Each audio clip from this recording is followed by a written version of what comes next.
It's the most wonderful time of the year. Unless, of course, you're fresh off of No Nut November and you realize you're not going to be nutting next year either.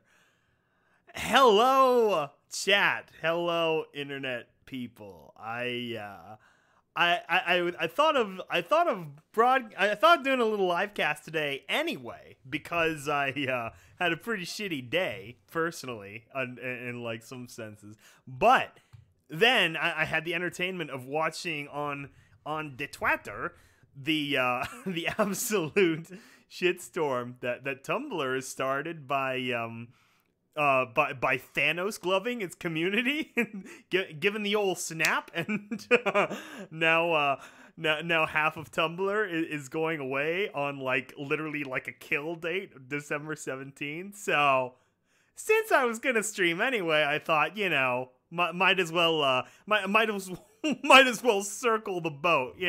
When there's chum in the water, you just got to take a bite. Hello, chat. Ooh, banana cream pie. I like that. You're perfect. Perfect timing for this podcast. So I'm horse people. I've been in this loving and tolerant community for 7 years now, and so I have a lot of artist friends that have dabbled in the forbidden arts, and yeah, it seems like Tumblr at one point was pretty much all that's left of it is a very NSFW of halls of picture like a Greco-Roman hall, except it's more furries and stuff. Yeah, and now they're taking the old the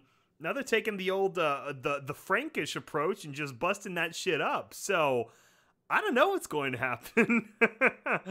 It's from what I've read on the internet is basically Tumblr shutting down on December 18th, which I have to say seems like a fair assessment. Even the most negative views of Tumblr from certain other communities on the internet, they would acknowledge that at least Tumblr had a certain utility to it, but not anymore. Of course, Tumblr did get the old Apple jacked from the App Store a couple of weeks ago, which is essentially the genesis of all of this, where Apple controls 25% of the global marketplace. So now we are off the App Store. That's quite the problem. And then of course the claim of what they got removed for, which is the old cheese pizza. That's a big deal. That can get you in trouble. So of course, just like every website, every major website these days, that they bring in the robot, that they bring in the possibly sentient algorithm to just start burning shit down. And they burn a little bit too much, and then they're like, it's not even worth it. So they're just completely removing it all. Tumblr is now a good Christian website, so all of you can feel safe, opening up Tumblr in the middle of mass and and knowing that that Tumblr won't be the most dangerous thing in the building. Hello, Pyrotechnics. I'm also going to shill a little bit because I was very proud of my first Christmas song of the season over on my profile. I have finally, I don't know why it's taken me this long, done my own version of It's the Most Wonderful Time of the Year, the Andy Williams classic from 1960 something. And it's a little bit even more specialer than in the past. So I didn't title this one Fall on Equestria. But, and anything big bandy I do is basically, retconned into the Fall on Equestria stuff. But I thought I'd keep it a little bit more general, see if I can catch a wider net. And the concept I came up with when I thought, okay, I'm going to finally do a parody of this, I'm like, hold on a second. We've got 5 or 6 verses, or whatever you call them, sections of lyrics here, and then I was thinking back to we got so lucky. We got 2 Christmas specials this year. We have We have the multi-creature children Christmas. I've actually heard a theory that they're not actually children, that the Friendship University is more akin to college than like a boarding school, like Hogwarts or something. So the leading theory I've heard is that most of them are probably in like the 16 to 18 range. So, you know, take that as you will. It's okay, Tumblr. But we got that Christmas special, which was very touching. I actually really loved that, as you could probably tell from my clip selection in the PMV that I released with the song. Very touching. I felt so genuinely bad for poor Gallus, poor Bird Boy, because he's like, yeah, so our whole society is assholes, and I don't want to go home because it's just lonely and cold. It's like, that is so sad. And he's even hearing all these wonderful stories of every other Christmas, with the exception of the dragons. Like, I actually felt bad for the one dragon in that story too, because it's like, okay, we're gonna have a nice, warm, a warm holiday, thing. We're gonna try to be a society. But then they discovered they already live in a society, and then another dragon burns that shit down. And none of them seem to care. So it's like, okay, dragons accept it. But it's like, there are those bird people like Gallus and Gabby Gums and whatever that... Wait, it wouldn't be Gabby Gums, right? She doesn't have gums. Literally don't have gums. It's a beak. Gabby whatever. You remember her. The peppy one who wanted a cutie mark. Anyway... There are griffins in the society that aren't necessarily down for all the gloom and doom. So yeah, that was great. And then out of nowhere, we got a bonus episode, just its own special, 45-minute or an hour long extra Christmas special. So I'm like, okay, we got these two. That's quite the year of holiday episodes. And then I was looking back through the originals, and I'm like, oh, I forgot how good these were. Of course. So, why not integrate all of them down into one nice little song? And so, hopefully people have enjoyed it for that and can enjoy it. Dragon's best phrase. At the very least, the Kirans and stuff, yes. Of all the princesses, I have to say I'd probably vote Princess Ember. Celestia, probably just she'd win by default because she's the big pony. She's the tallest. But I loved me some Christmas Ember, god damn it. Some Princess Ember ever since she showed up on the scene. And now with the addition of Smolder, which is just like baby Ember, it's really touching. So yeah, so this is actually like purely a Tumblr trashing live stream. I just am exploiting the the daily topics for the clicks, so we can talk about anything you guys want. One thing for sure, if anyone saw the news, that apparently Bethesda are caving to the demands of the poor of the privileged Power Armor Edition buyers of Fallout 76, who dropped, a pretty meaty stack of 200 simoleons on this special edition whatever. And they can talk about like, oh, this is our best special edition yet and stuff. It's like, okay, bro, let's not go too far here. First of all, the game does have a lot of problems with it. Second part is the helmet doesn't really look like it's worth more than $50.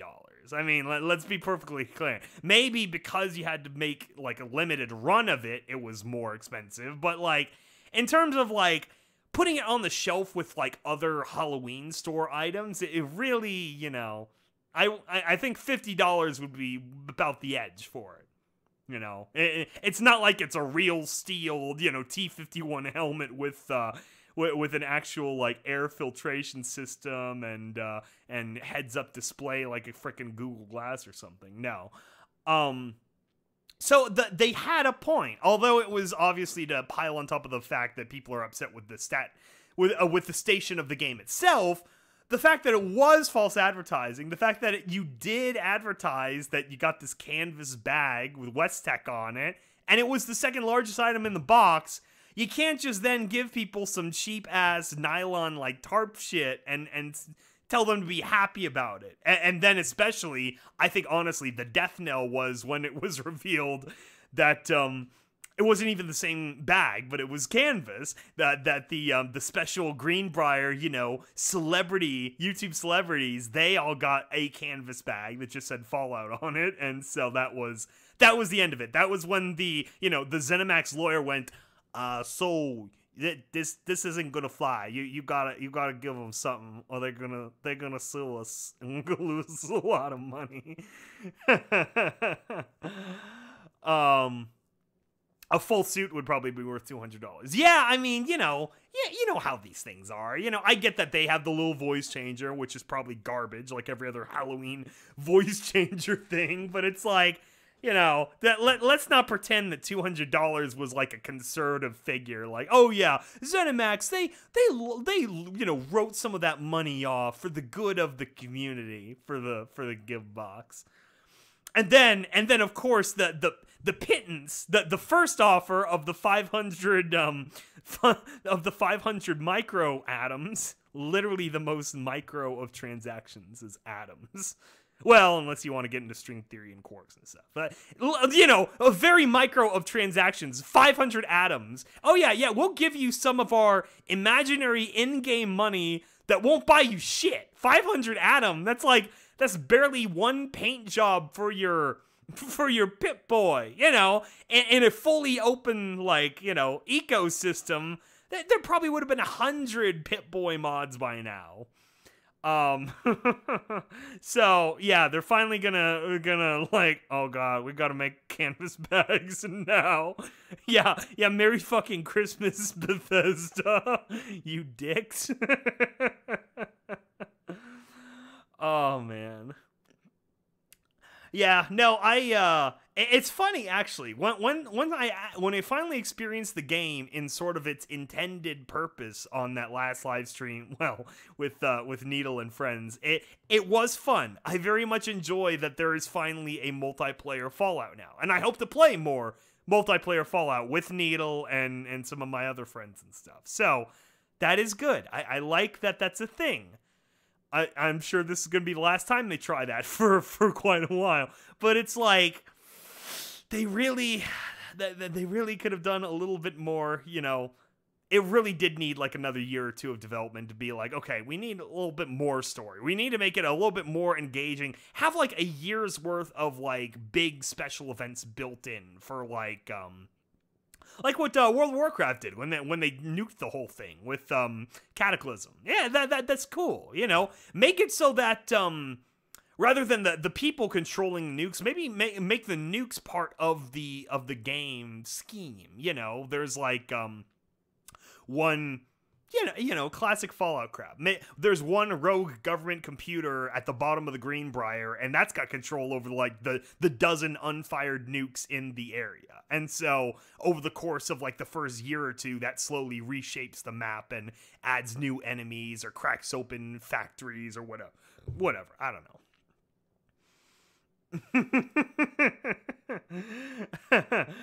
Yeah, Samuel Pierce with the quote on the live stream. Yeah.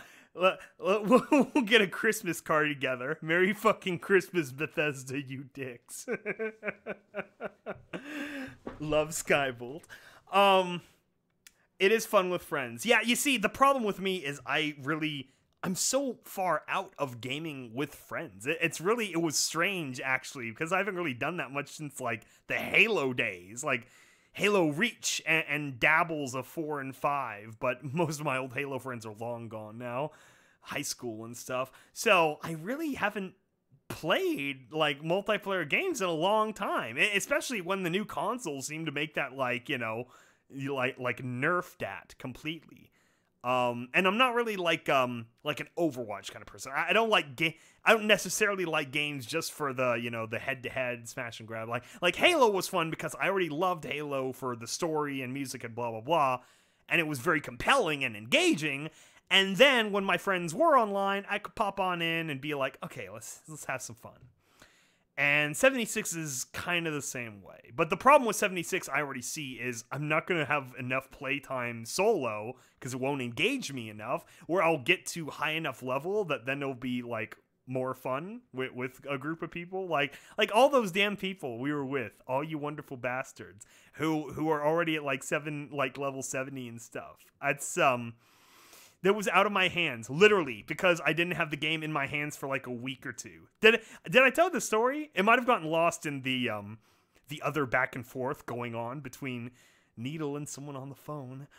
But I in the California fire apocalypse of 2018, an annual event, the game got lost in shipping, and so I was like, okay, I guess it's gone. It got burned up with Malibu or whatever, wherever Amazon shipped it from. And so then they send me an email like, oh, so you still want this, right? I'm like, well, yeah, you already charged my account. So they're like, okay, we're sending you another one. And 2 days later, both copies show up on my doorstep. Like it's some kind of like ghost or something. It just materialized when the replacement copy was put down. So long story short, I now have a Christmas present for one of my old college buddies who was me. He started off as a Skyrim fan, and then me and our third friend, we wore into him like the lovely glow of radiation, and now he's a Fallout player too. So that's how that worked. Fallout is sort of my go-to solo player game. I was for good multiplayer, but then 76 happened. I retract my thoughts. See, yeah, that was my first reaction after playing the beta, admittedly by myself, and admittedly having no idea what the hell I was doing. I'm getting more and more used to the world and mechanics and everything, and it'll take a few more, live streams. I think that's how it'll be. The entire time I play the game, will end up getting a live stream, which is surreal. And you can watch me you can watch me grow like a small turtle and just wander my way through the world, trying not to die like a Galapagos turtle.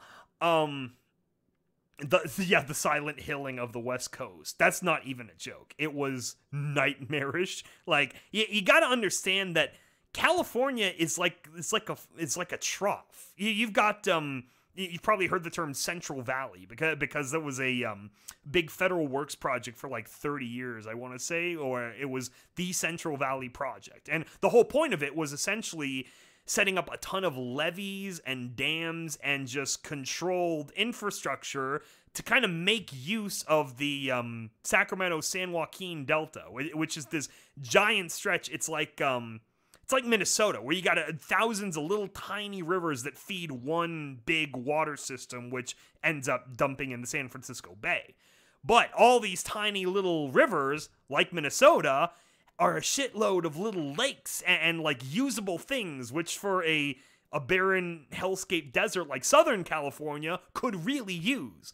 And so not only did it make the northern land more navigable and farmable and manageable, but then at the same time they built the stupid aqueducts that then transport water down the state, down the giant fucking bowl that is the Central Valley. Anyway, the point is, because the Central Valley is like that, it is good that it can be used to foster a lot of farms, which is why we have a lot of farms and like this Mediterranean climate in certain parts. But at the same time, air concentrates like crazy. So you'll see even on regular days, 10 most polluted cities in the world or something. And you'll often see things clock on there like Bakersfield or Stockton or Fresno. And it's because they're all these Central Valley farm cities where you've just got all the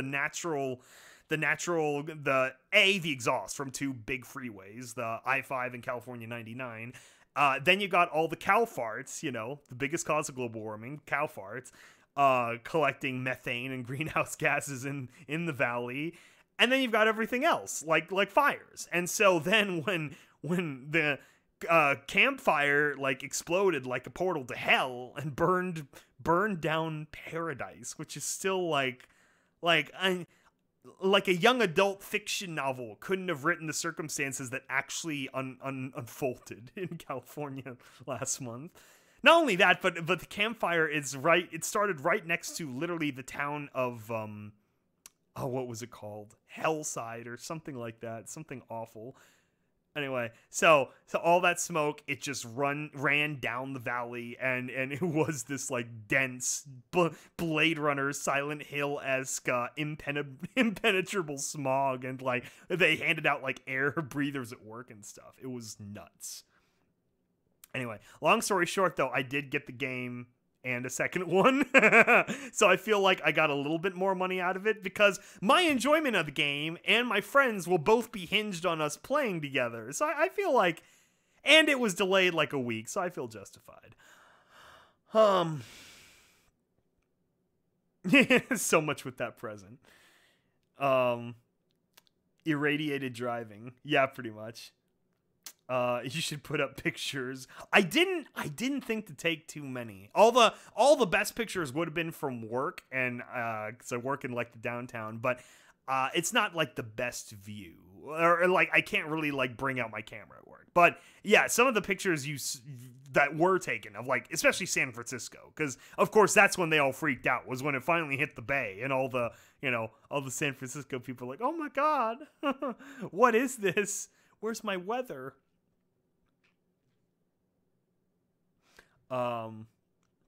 Yeah, so that's what's going on there. Hello, Sketchy Rivet. Welcome to the party. Yeah, so this is a fun little just whatever podcast, similar to several I've had over the course of this year, which is like, therapy, where it's like, okay, I had a bad day, so I need to scream into the abyss, and that'll make me feel better, which is, which works. So that's all that really matters. It works, and I'm not paying, $70 a month to BetterHelp or something. Yeah, so anyway, again, we can talk about anything. I just have it titled Tumbling Down as bait. So, and I'll be honest too, when I thought about then exploiting that title, I'm like, obviously the title image, the banana riding Celestia of BananaCast, it's too perfect. It all fit too well, slid right in there. Had to be done. It just had to be done. What's up? Yeah. Oh man, you remember that era of movies? Like the original, like, first two Scary Movies, and there was like Epic Movie and Date Movie and all these awful, hopefully Europe didn't have to suffer this, but like all these awful, like, kind of Wayans Brothers inspired films, but they weren't like really funny like the Wayans Brothers could be sometimes. Like Major Pain, that's probably peak, Wayans, but yeah, those are some weird movies. It's very, very like time capsule early 2000s. Like probably American Pie would be the most stereotype of that kind of movie, without the, besides being like the parody gambit. Like that's always what I think of. Or it wasn't just Scary Movies. It was something else. It was maybe it was Scary Movie. Yes, it was Scary Movie, because Scary Movie was, among with other horror movies, was parodying Scream. And it was the Scream movies I never saw, but it was the Scary Movies I did see, because that was right around when I was like entering high school. It's like, oh yeah, Edge, right when Adult Swim was releasing or starting and all that fun stuff. Tumbling down. Oh yeah, we could talk about Evangelion coming to Netflix. That's pretty cool, right? So I've still actually never seen most of it. I've seen I think the first 3 episodes, because they're on like totally legitimate websites that are totally legitimate in like the Eastern Europe. So it's just difficult, 240p, bad color and stuff. But yeah, I'm very excited that it's going to be coming to Netflix in assumedly the highest quality definition that it's available in right now. Because the other thing I'm hoping, and it really seems like could be part of the calculus because of Netflix really going crazy with the advertisement. It's like, we're hearing about this now. It's not coming up there for 3 more months, but they're talking about it like it's a big blockbuster movie release. So what I'm hoping is that